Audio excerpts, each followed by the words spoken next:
of lung cancer in the United States than breast cancer, colon cancer, and prostate cancer. So there's even stigmas within other health issues, and we got to kind of look at what they're doing. They're much well funded compared to water safety, but we just got to really get present to. We have the stigma, we support it, we do it. It's kind of like a human reaction in life. The stigma affects us all. So this is Melissa Zirkle. She lost her 13-year-old son Jermaine in a Lake Erie rip current. This beach, they have a house up on the bluff. The family, she still lives there. But this is where her son drowned. And she's done a ton of water safety advocacy presentations in schools in Ohio, several years. And she won the 2015 NDPA Lifesaver of the Year award. When it was announced that she won the award, and the press covered it, and it was getting, internet trending, somebody with a racist website took the story and the pictures, and they copied it, but they put in little jabs, racist comments, blaming her, blaming her son, and it was horrific. She went through a horrific ordeal. She's done a ton of work. She's getting the Lifesaver of the Year award, and then now she has this in her space.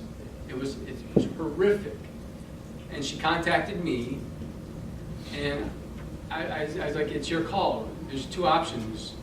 Don't give it any energy or any attention, just let it go, or we do a full court media press on it and try and get it shut down. The problem is that's just going to drive traffic. And the site did this with not just her story, but almost any tragic story, with the racist quality and blaming the victim, parents, caregivers, Darwinism is all in there. And it's not up anymore, but it's hugely tragic. But it affects us, and not many people can come above it. John and Kathy Coker won the 2017 Lifesaver of the Year award this year, this conference. And very similar, somebody, unfortunately, a few days after his passing, created a Facebook memorial page where they baited friends and family to join the page, and then they started the argument, making these comments. It was horrific. And it could just be this person's got some deep-seated issues. They say they're doing it to be mean, they're doing it for a reaction, they're doing it because they're bored, but it's terrible.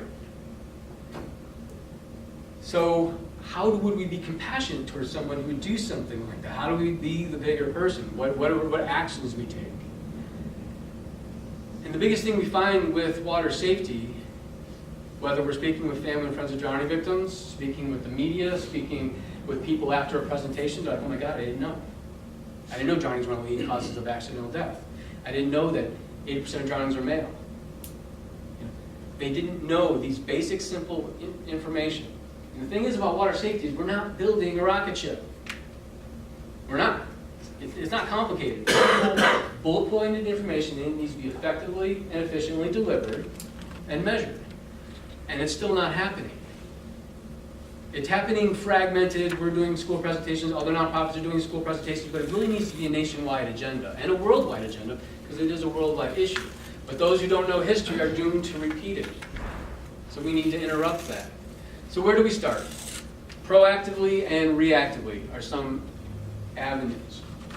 So a lot of you probably taken this pop quiz before. We're going to have a quick pop quiz. Don't panic. You know the answers. I'm mocking him. That's an inside joke. When he does these presentations for kids, and he's like, "We're gonna have a pop quiz," and then he start to panic. Your teacher's gonna give you a pop quiz right after this too, and But the simple question is, what do you do if your clothes catch on fire? Answer. Roll. I'm sorry. What do you do if your clothes catch on fire? Stop, drop, and roll. What number do you call if there's an emergency? 911. And what do you do if you're drowning? Yeah. So a couple of people, but you got to get the point is that unison, stop, drop, and roll, 911. It's unison. It's universal. It's seeped into common sense. Every single person knows it.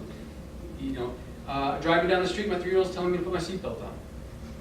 That's how common sense it is. So we need to have that type of impact with water safety. And we look at schools today. We have fire drills, tornado drills, school shooter drills, even earthquake drills in some states. Some states like Illinois and Indiana, where in my lifetime I don't think there's ever been a fatal earthquake. Now I'm not opposed to these safety measures, but if we haven't had a fatal earthquake in at least almost 50 years, and we have this education, why wouldn't we have water safety education? So it's kind of confusing and conflicting. We have to have these conversations with schools and with states. And the big picture is, it's likely that more school-age children will die drowning each year than fires, tornadoes, school shooters, and earthquakes combined. So it really is time to have that conversation with these school districts and say this needs to become a priority. We need to have priority on multiple levels. And I know there's several nonprofits doing it. We're networking. We have a grant to do with Northwest Indiana coming up this September. But again, where do we start proactively? A school curriculum, getting into the school, making the connections, having these kids educate their parents. Mom, you need to have adult supervision when I'm in the water. I need my life vest. You know, and just getting the information out, and then also positively getting the information out when these presentations are happening through the media. So water safety education in schools is the fastest approach to reach the largest audience and make the biggest impact in the shortest amount of time. What we propose is the first year or two is a blanket approach. Every student, kindergarten through 12th grade, gets the water safety education. And after that, it's like maintenance. 1st grade, 6th grade, sophomore year, having a water safety week with lesson plans, activities, and a presenter come in. And again, compassionately. We need to be compassionately as we do it, because water safety is not common sense. Water safety is not common sense to the school districts. Okay? It's, we need to understand that they don't know what they don't know. People who are unfamiliar, they know stop, drop, and roll in 911, but they don't know basic water safety. So 10 things you need to know. It was a stock slide. The number could go a lot higher than 10, but just some of the basics. What is not common sense? 2015, you guys familiar with the report from the World Health Organization? That's a little troubling. In 2015, the World Health Organization issued a report. Drowning continues to be a neglected public health issue. The key word is continues to be. Okay? We're well into the information age. There's no reason why it should continue to be a neglected public health issue that continues to happen with an alarmingly high rate around the world. Okay? Have you guys heard of Zika? Of course.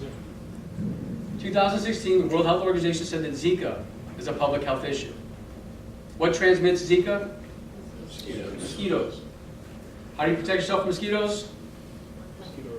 Bug spray, wear long clothes, stay away from mosquitoes, get rid of your standing water. Very basic, but 2015, drowning, neglected public health issue. Not many people heard of it. 2016, Zika is a public health issue. The president says, I want $1 billion for education, outreach, and research for Zika. As far as I know right now, there's been one Zika-related death, but I haven't looked back to check the number lately. But still, $1 billion request, a $300 million counteroffer, money is flowing, research, education, outreach for Zika virus, one Zika-related death, but on average in the United States, 10 people per day die drowning, 365 days a year. So that is a huge disconnect as far as a public health issue and funding and education, research, outreach. And we need to start leading with that, with conversations. So this is like for me, the top, where I start with talking to people about what you need to know that you don't know. And if you look back at other things like West Nile virus, SARS is going to kill us all, bird flu, swine flu, Ebola, remember how bad that Ebola is here? And I'm not saying that these aren't important and that they're not serious, but I'm just pointing out that there's a huge disconnect. Because I don't remember hearing 2 or 3 Ebola deaths. There may have been more in the United States, but I don't recall hearing much more. And the big thing about West Nile virus, just a little side note, in Illinois in 2012, 12 people died from West Nile virus. In 2012, 50 people drowned in Lake Michigan. Okay. When I broke down the Lake Michigan drownings to the Illinois boundaries and looked for other drowning data for Illinois, the only other drowning data in Illinois I could find was boating accidents. So with the boating accidents, Illinois Lake Michigan drownings is 35. 35 drowning, 12 West Nile. In 2013, the state of Illinois announced we're giving $3.4 million for West Nile research, education, and outreach. And I couldn't find a single thing talking about money for water safety. Not saying it didn't happen, but it may have. Do you think this is coming from lobbying from the drug industry? I'm not sure. I do think that that's a big They're putting money to the media to promote this and scare them.